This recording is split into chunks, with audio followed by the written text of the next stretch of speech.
highlights from the journey. We woke up today at 7.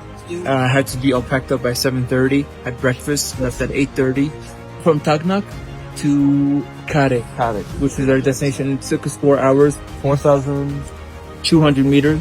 4,900. Yeah, 900 meters. It was a beautiful lake, and that was pretty much it.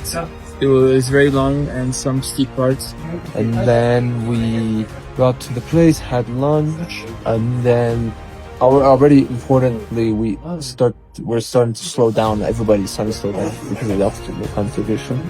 We're like in slow motion, like with everyone. And then we had lunch, and we did a acclimatization hike up to 5,100.